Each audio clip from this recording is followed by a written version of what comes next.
அஸ்ஸலாமு அலைக்கும். Hi friends, welcome to my channel.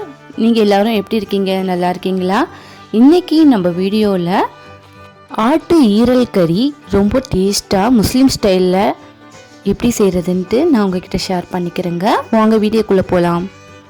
வாங்க இதுக்கு என்னெல்லாம் தேவைன்னு பார்க்கலாம். நான் மீடியம் சைஸில் 5 வெங்காயம், 4 தக்காளி, 6 பச்சை மிளகாய், 2 பூந்தலை, அதாவது ஃப்ரெஷ் பே லீஃப் 2 எடுத்திருக்கேன். அடுத்தது மல்லித்தலை எடுத்திருக்கேங்க. அடுத்தது நம்மளுக்கு கிரேவி அதிகமாக வேணும்னா நம்ம வெங்காயமும் தக்காளியும் அதிகம் அரைச்சி ஊற்ற வேண்டியது இருக்கும்.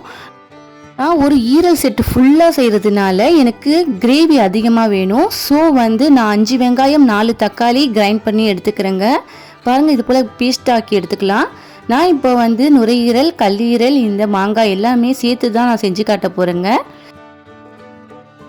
இதை இப்போ நம்ம தேவையான சைஸ்க்கு கட் பண்ணி நல்லா வாஷ் பண்ணி எடுத்துக்கலாங்க. மஞ்சள் உப்பு போட்டு நல்லா வாஷ் பண்ணி எடுத்துக்கோங்க. இப்போ ஸ்டவ்வில் ப்ரெஷர் குக்கர் வச்சு நம்ம தேவையான அளவு ஆயில் ஊற்றிக்கலாம். இதுக்கு நான் கடலை எண்ணெய் எடுத்துருக்கேன். நீங்கள் எந்த ஆயில் வேண்டாலும் யூஸ் பண்ணிக்கோங்க. இப்போ நம்ம ஃப்ரெஷ் பே லீஃபை போட்டுக்கலாம். அடுத்ததாக நம்ம எடுத்து வச்ச பச்சை மிளகாயை எடுத்துக்கோங்க.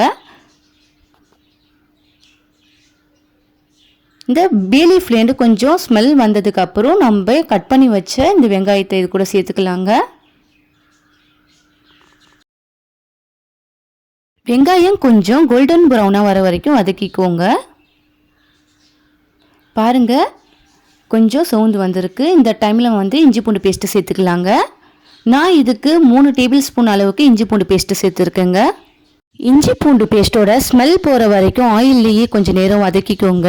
இதுக்கப்புறம் நம்ம கட் பண்ணி வச்ச வெங்காயம், மல்லித்தலையை இது கூட சேர்த்துக்கலாம். இப்போ தக்காளி நல்லா வதங்கி வரணும். பாருங்கள், தக்காளி வதங்கி வந்திருக்கு. தக்காளி வதங்கிறதுக்கு கொஞ்சமாக உப்பு சேர்த்துக்கோங்க. இதையும் சேர்த்து நல்லா வதக்கிக்கலாம். இதுக்கப்புறம் நம்ம கட் பண்ணி வச்ச ஈரலை நம்ம இது கூட சேர்த்துக்கலாங்க. இதில் நான் நுரையீரல், கல்லீரல் எல்லாமே இந்த செட்டு ஃபுல்லாக நான் சேர்த்து தான் செய்கிறேன். இந்த செட்டு ஃபுல்லாக நீங்கள் இந்த ஈரல் கறியை செய்கிறதுனால இந்த ஈரல் கறி ரொம்ப டேஸ்ட்டாக இருக்குங்க. ரொம்ப நல்லா அருமையாக வந்துருந்துச்சு. நீங்களும் வீட்டில் செஞ்சு பாருங்கள்.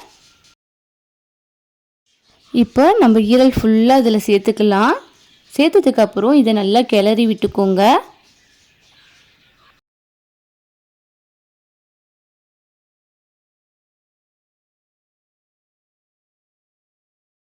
இப்போ இதுக்கு என்னென்ன மசாலாலாம் தேவைன்னு பார்க்கலாங்க.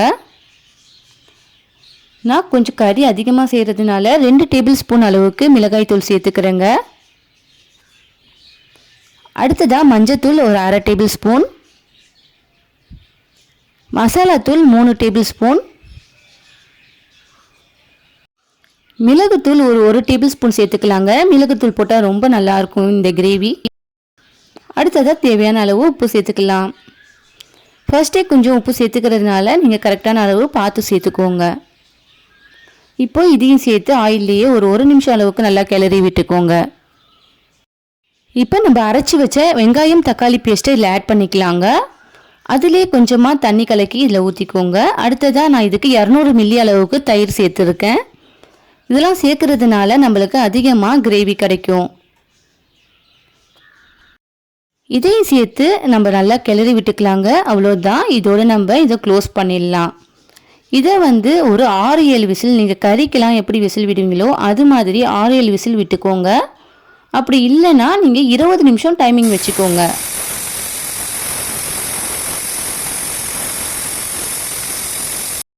நான் 7 விசில் விட்டு எடுத்துக்கிட்டேன். பாருங்கள், நம்ம கறி சூப்பராக வெந்து நல்லா வந்திருக்கு. கடைசியாக ஒரு சாமா சேர்க்க வேண்டியது இருக்குங்க. அது ரொம்ப முக்கியம்.